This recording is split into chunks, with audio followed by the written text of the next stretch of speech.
Blessings, BookTube. I'm here to talk to you today about Shadow of the Wind. This is a book by Carlos Ruiz Zafon, and I'm presenting it to you as a reading vlog for two reasons. The first is I'm only halfway through, and the other is because I have a bit of personal stuff to share. And I pretty much exclusively make my videos exclusively about the books. I think I've only done a couple reading vlogs before, and that's because they were books about Africa, where I thought that my experience living there would be add a lot. So I wanted to talk about my experience there. So the reason this is, well, first of all, I got stuck in this book about halfway through, back in Hispanic Heritage Month. I had put a call out for, I had made a video about the Cervantes Prize winners. I wanted to, make people aware that there's more than just the Booker Prize out there, that there are literary prizes for almost every country and language. And by golly, we ought to pay more attention to those other ones. And so I did the Cervantes Prize one. I went through and looked and saw what I had read and not read and different things about that. And I asked you all to help me choose the book that I would read from a list. Excuse me, of those books. And then that's what I was going to do for Hispanic Heritage Month. However, I didn't get any reply to that video, which was discouraging. And it also happened that I hit my 1 year mark with BookTube at around the same time.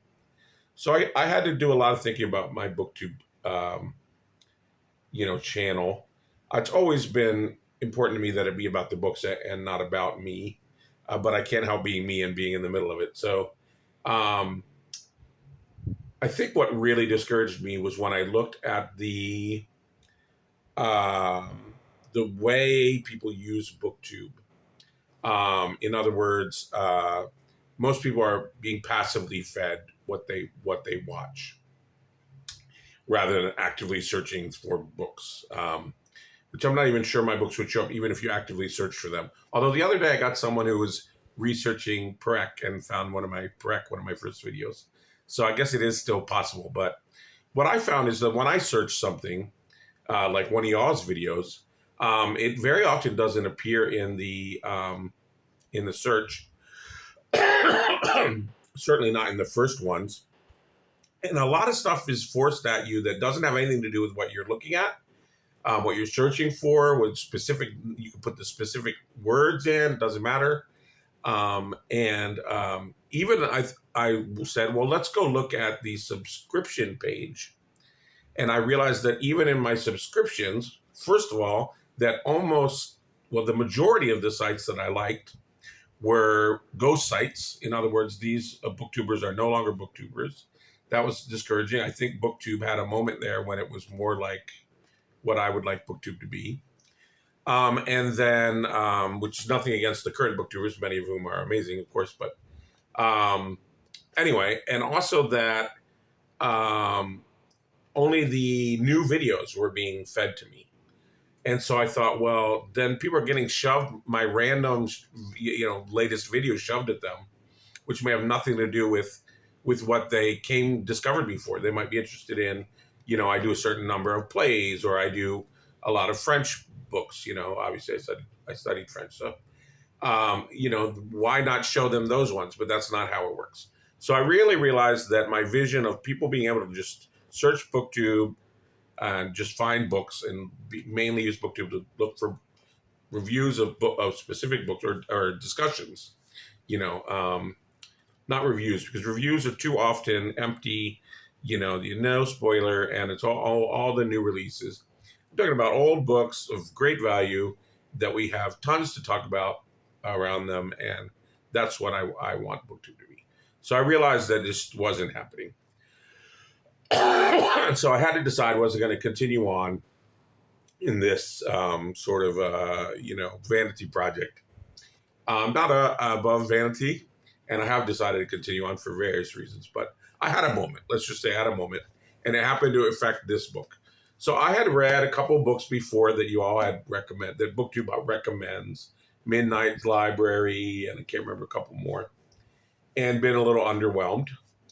But this one again sounded like a really good premise. It's Spanish, obviously, well, Catalan, and I decided that I would go and pay not full price for it, but I paid a lot for me to get this book from a bookstore where I could actually, find more titles than I could normally find. So I was kind of enjoying it, but my feeling is that these guys, they have these great premises, right? Like the Midnight Library, great premise. Or this one, I thought it was going to be really intertextual with the, with the lost book that he finds. And I really find very little of that. It's very soap opera-y is what I find. But anyway, I hope I'm going to be proved wrong by the end of it. Right. So one way to really celebrate diversity. So I had to think hard, would I include the colonizer? So in Hispanic Literature Month, do we include Spain, who obviously colonized, Peru, Colombia, everywhere? I decided I would be silly to leave them out. And then but I was already thinking along the lines of Latin American literature, and that there are, a lot of these countries have Indian writers that write in other languages than Spanish. So one of the ways to celebrate diversity is to celebrate the diversity within diversity. What do I mean by that? If I just present you as Thais as this monolithic thing, which I think I probably do, because I don't know Thai culture very well, then, that's not Thailand at all, because Thai people are very varied. You've got Isan, a very poor province where they speak more Lao. Their language is closer to Lao. You've got the north is a totally separate kingdom for the longest time, Lana Kingdom, totally separate from the central area where I am. And in the south there, again, completely separate. You've got Muslims. So I thought, well, you could do the diversity of Spain by doing Catalan literature. So at the end, stick around, and I'm going to get to the book now. And so thank you for indulging my gripe. So at the end, I'll recommend some other Catalan reading for you. It's not some reading that I know, so I'm pretty much recommending blind, like I always criticize other people for doing. But because this, I think, is, I don't want this to be your only taste of Catalan literature. Not that it's bad, but, even if it turns out to be great, but it's, they have a lot more to their literature than that. And I feel like a lot of booktubers, they read one book in translation by some contemporary person who wrote about their personal trauma or something. And they're like, oh, that's it. Well, now I know about Panama, or whatever. And it's like, they don't read the national epics. They don't read the, in the case of Latin American literature, the costumbrista stuff, the colonial stuff, and then the independence writers, et cetera, et cetera. So, yeah, if you just read one contemporary reader of some nation, please don't pretend that you've got that literature checked off. So here's what I decided I would do, having been so glum and gloomy about all of this. I'm going to talk about the humor in the first half of Shadow of the Wind, and so that's the angle I'll take on this. All right, so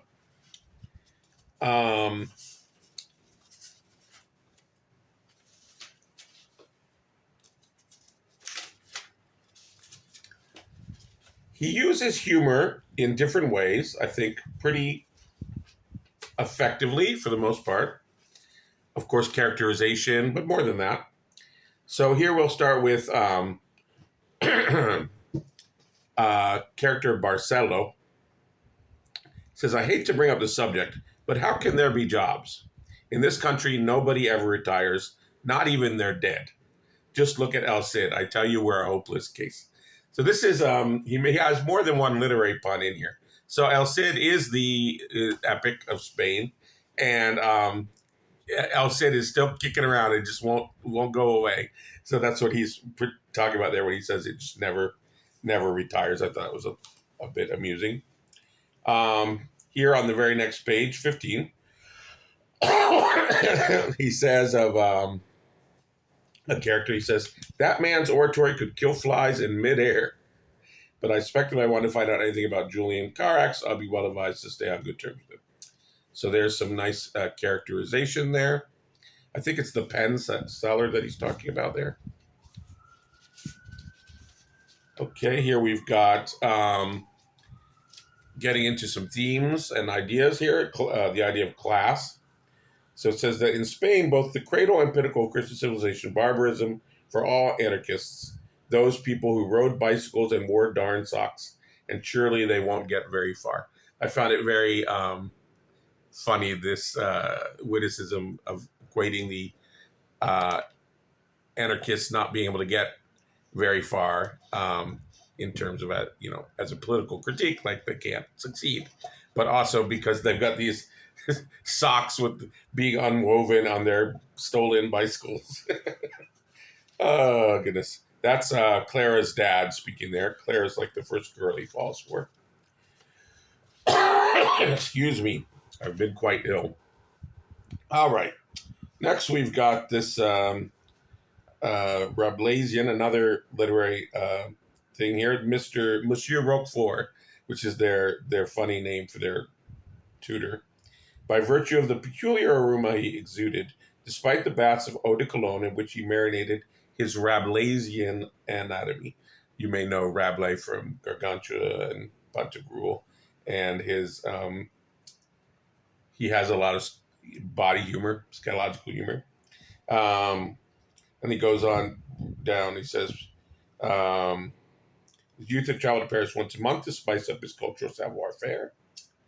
Novelties, museums. The arms of a nymphette, he had Christian Madame Bovary, even though her name was Hortense, and she limited her reading to 20 franc notes. I thought that was quite clever.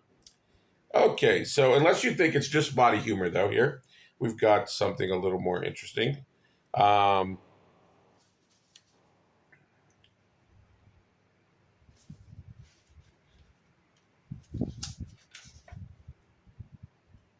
He's making fun of the tourists. He says that they think Hemingway invented the fabada stew. And he says that they'll buy a signed copy of Hamlet. Because, the father of the main character, Daniel, has a bookshop. All right. And Claire's father says to the bookseller, up to you. It's up to, the boy says he wants to come around and read to her. She's blind. It says, it's up to Claire. We've already got 7 cats, 2 cockatoos. One more creature won't make much difference. I think that's a fun, revealing way for him to show how he sees Daniel. And also a little bit foreshadowing. Barcelo now, who's Claire's dad, he's got Bernarda, his maid, who's sort of his Liza Doolittle, right? From Taming of the Shrew? Not Taming of the Shrew, from George Bernard Shaw. So it says, Barcelo was not exactly George Bernard Shaw, but even if he had not managed to douse people with the eloquence and spirit of a salon dame, his efforts had refined Bernarda and taught her manners of speech of a provincial maid. But she doesn't quite get it. She thinks agnostic means asthma. She's going to be sort of a comical character, along with Fermin, who is the homeless man who sort of rescues Daniel after he gets beaten up on the last night he goes to Clara's. Another thing Bernarda says that she says, she praises Barcelo. You do speak well, sir. It shows that you've been to the Sorbet University. The Sorbonne, he would answer, gently correcting her. Another time, they were talking about, you're as good as gold, Bernarda, he would say indignantly. These people who see sin everywhere are sick in their souls. And if you really press me, in their bowels. The endemic condition of the Iberian state is chronic constipation. The conflation of the elevated, the otios, with the bodily, with the earthy, is a feature of a lot of humor, like Rabelaisian humor. Uh, also, who I recently spoke about in one of my videos, Woody Allen, and you find it quite a bit in use here by Ruiz Zafon. All right. Now we've got quite a bit more. Hopefully you're enjoying it. There's Mr. Castani. He's an idiot. Or no, he looks down on, there's a lot of looking down on people as idiots here. He says he's a publisher, right? He's the publisher of Julian Carax. And let's see, what happened to Mr. Castani? Isaac, oh no, this is Isaac speaking, sorry. Isaac looks down on the idiot. Isaac said, looking up age, the price we all must pay. He got ill and had a few money problems. In 1936, his eldest son took over the firm, but he was the sort who can't even read the size of his underpants.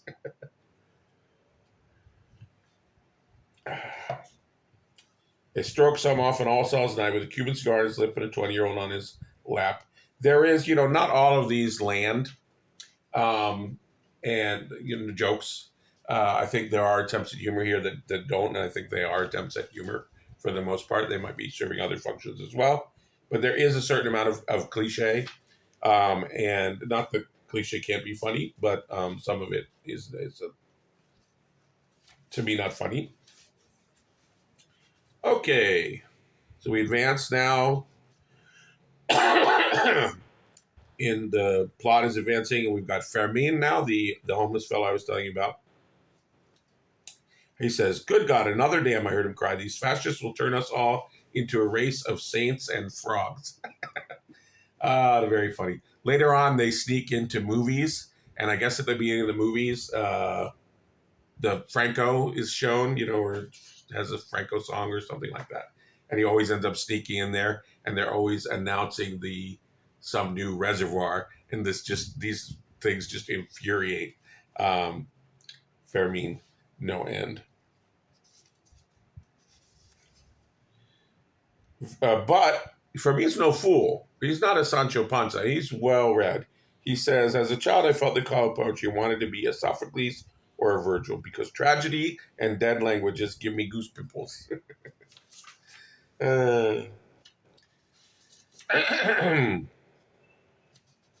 Dr. Barrow, right? Who's Dr. Barrow? Yeah, they're calling Dr. Barrow because Fermin has like a fit. He's suffered. He's been tortured. He was, on the wrong side of the Civil War in Spain. So the landlady calls for Daniel's dad. They come and he says, "To you, Daniel, run and find Dr. Barrow. He lives close in number 12, Riera Alta." And the landlady, Doña Encarna, says, "Listen, wouldn't it be better to call a priest? He sounds to me as if he's possessed by the devil." "No, a doctor will do fine. Come on, Daniel, run. And please give me that key." And Dr. Darrow is characterized thus. He was a sleepless bachelor who spent his nights reading Zola and looking at 3D pictures of young ladies in racy underwear. So there's this this sort of intellectual, balloon, and then it's always sort of popped by, they're dirty or they're, physically dirty or dirty-minded or something of the sort. All right. Yeah, this is where they sneak into the movies. I already mentioned about that one. So some of these, might turn some of you off. There's Fermin has some misogyny. He says, nobody knows about women, not even Freud, not even women themselves. It's like electricity. You don't have to know how it works to get a shock on the fingers. There aren't that many. There's maybe 2 or 3 misogynistic comments like that from Fermin. Now, Daniel, has met at this point, we're here at page 92, so we're getting to page 100. He's met the Burn Man, right? Um, there's a lot of characters here. Like, so far, the Burn Man for me, meh. On one page, 179, if you want to look it up, I'm not going to waste time on the critiquing it. But there's like this list of women that Daniel's interacted with. And you sort of like, they're all blending together at this point, and you're like, that's not great characterization, right? And then, especially because in that, he mentions that he has just come from this woman that he was too terrified to like touch because he's so inexperienced with women. But then like, he's just about to get with this other woman, like out of nowhere. But yeah, so that there's this best friend who's, maybe that character's going to emerge, be more important later on. I think his sister and Daniel might have something coming up. But that friend is sort of his place, and the whole thing is kind of not clear yet. Unless he's going to become a fascist and pull that plot twist. So anyway, Daniel smells the burnt man, so he's terrified. Daniel is white as a nun's buttock. Are you all right? He asked, giving me a worried look. Mysterious breath of air wafted through the hall. Smells odd, Fermin remarked, like a rancid fart from a councilman or a lawyer. No, it smells of burned paper. So in this case, the humor, I think, is probably poorly deployed as it's, deflating the tension of this scene with the Burning Man, which probably should be played more straight for more, horror and foreboding. Here we got Fermin again. He's the best. Like the good APs, man is a social animal characterized by cronyism, nepotism, corruption, and gossip. That's the intrinsic blueprint for our ethical behavior, he argued. It's pure biology. So that's sort of his worldview. There's this fascist Pablo Cascos Buendia, boyfriend of Bea, of Tomas is the best friend's sister. And this guy's a second lieutenant phalangist, so he's a bright fascist. Marx is dead, he would say solemnly. He died in 1833, to be precise, I would answer. Zip it, bonehead, I'll kick you all the way to the Rock of Gibraltar. I like the witty reply, almost like a reflex, like you can't help yourself, even though you know that you're risking something. Because at this point, I think they've already arrested the watchmaker, so we know that there's bad things can happen. And everybody knows that from the time of the war, right? So from the jump, and Daniel's father doesn't hide that from him. I can't remember why, what happened to Daniel's mom, but I thought it was very,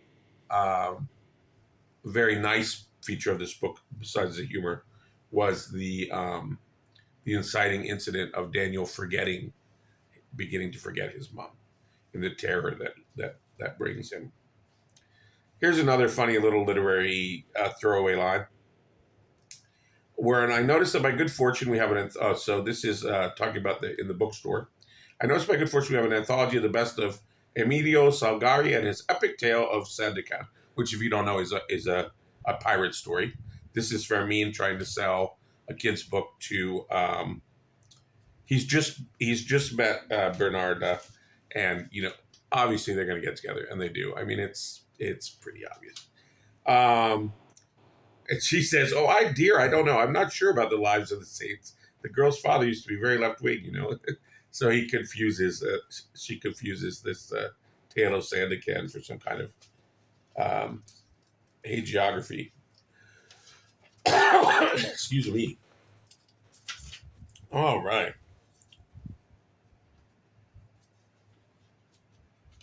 So here Fermin is lashing out, he's exercising his bile. That sorry specimen is both pedantic and corrupt. A fascist buttock polisher.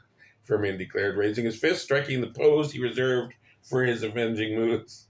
A little bit of visual humor there. That's nice. With the pinnacle excuse of his professorship and final exams, he would even have it off with Gertrude Stein given the chance. Wow, what a out of nowhere, why you gotta come for Gertrude Stein like that? That's harsh. uh anyway. Yes. Go here. A few more. Here we go. About women and other worldly matters, considerably more than you. This is Fermin talking to Daniel. As Freud tells us, women want the opposite of what they think or say they want, which one he considers not so bad because men, as is more than evident, respond contrariwise. So they want the opposite. We give them the opposite to the dictates, he says, of their genitals and digestive organs. And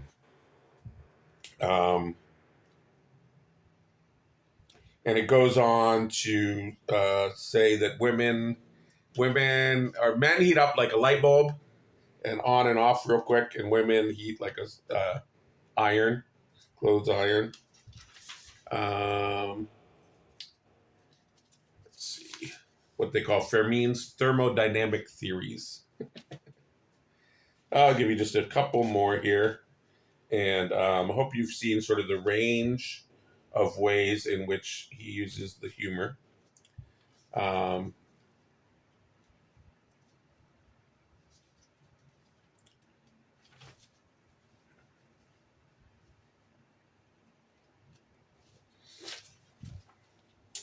Here we go. So, Jesusa was often mistaken for me in the village. So this is his sister, Jesusa. Because she never grew breasts and began to shave before me, she died of consumption when she was 22, a virgin to the end, and secretly in love with a sanctimonious priest who, when he met her on the street, always said, "Hello, Fermin, you're coming quite a dashing young man." Life's ironies. So yeah, this is not the first character to die off of tuberculosis when it's convenient. So like I said, there are jokes like this that don't really land and, cliche.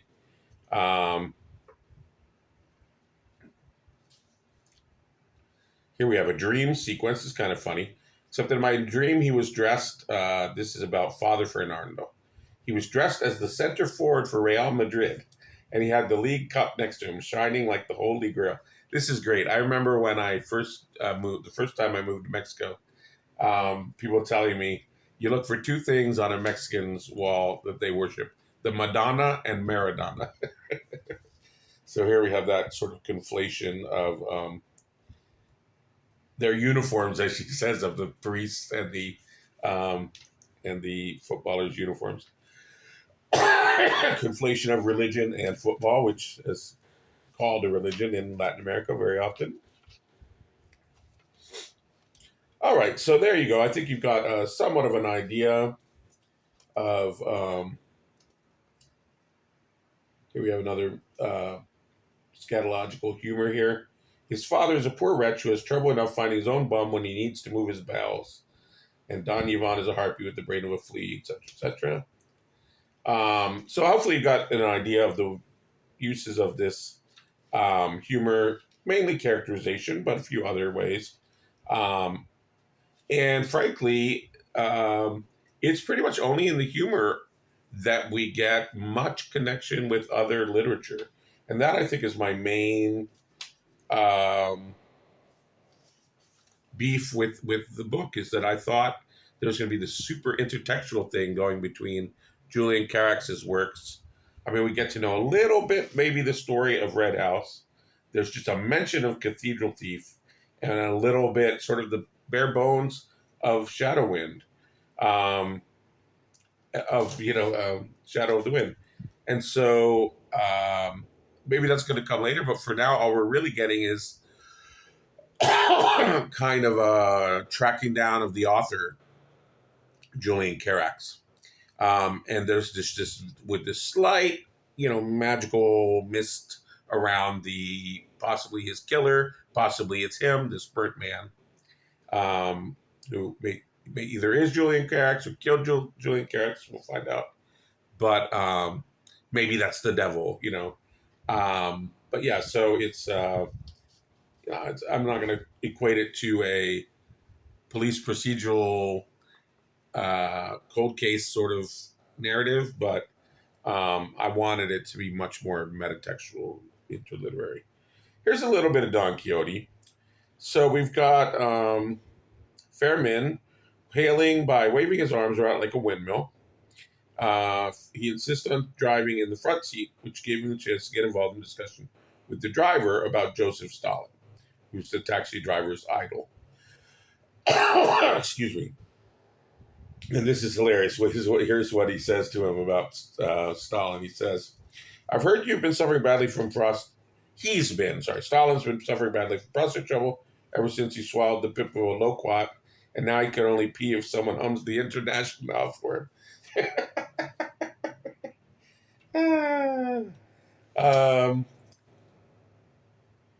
Oh yeah, here's where he calls the boy a pumpkin.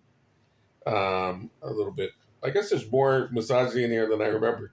Here he's talking about never trust girls who let themselves be touched right away. Even less those who need a priest for approval. Good sirloin steak, if you excuse the comparison, needs to be cooked until it's medium rare. All right, well, let's end on that. I promised you that I would give you a few other reads in Catalan literature. And here they are. The Chronicle of Jaime, the first. It's a book of his deeds of the king by patron James First, the patron of James First of Aragon. That's from 1280. In 1490, we have Tirán lo Blanco, which is the one I've heard of. Oh, sorry, Tirán lo Blanc. And I speak, Castilian, but I don't speak Catalan. In fact, I've never been to Spain. I know, crazy.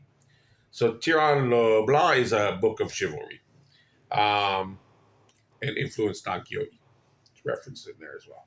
1896, we have Terra Baixa, Baixa, Terra Baixa, by Angel Grimera. This is a drama. It's a drama of love and social injustice. 1905, you've got Solitude by Victor Catala. And this is the inner life of a woman. Inner woman is what I wrote here. I'm not remembering exactly what I meant by that. Let's read it and find out. If you have read Catalan literature, please by all means share in the comments what you would recommend. And also feel free to talk about this book with all the spoilers that you choose, because I'm going to go ahead and finish. This will allow me now to finally finish this. It won't take long, a couple days. 1956, we've got Incerta Gloria by Joan Sales, about the Civil War. 1962 is The Time of Doves. This one is by Merce Rodoreda, and it's a stream of consciousness. 1986, The Death in Spring is surrealism and rural life. 2002, Pel Freda by Al Sanchez Piñol is a fantasy horror. So there you go. Hopefully you'll go on and read the Catalan literature and go back and find the video that I did about the Castaneda Prize. So let me end with this, and maybe it'll make more sense where I'm at sort of emotionally with all this. Basically, the reason I teach languages, very naive, very idealistic, always have been, from I was a little boy. I wanted to be a warrior for peace. The reason I teach languages, in my volunteer work, I work with displaced people, immigrants, migrants, refugees, evacuees, all that. My writing also, why I write travel books and other, and this booktubing as well. I really do believe in creating peace by having a better awareness of each other, right? Which is, the deeper things like culture and humor, that aren't so easy to just, make some $8 million horror movie that doesn't need to be translated and can be shown in every country and make $1 bajillion and everyone, have a bazillion followers. It's okay that this be a bit obscure. I'm okay with that. But that's the mission, and I need to feel that I'm working towards that mission and that I'm not alone in that mission, because I do feel that, now that I'm teaching English more than French or Spanish or Chinese or whatever, I feel like sometimes I feel like I'm just marketing for McDonald's, more than creating readers of Shakespeare. Um, Obviously, things aren't going well around the world for freedom of movement and for refugees, economic and war and all the rest. And then I've got this horrible country where is so belligerent it can't stop being at war, goes and overturns foreign regimes willy nilly, kidnaps foreign heads of state. And I'm not saying that if you all go and read these, the Cervantes Prize winners, and get to know Spanish cultures better, Latin cultures better, that all of this horrible stuff is going to end suddenly. But I do think it can. I do think it helps, and so I hope that you will.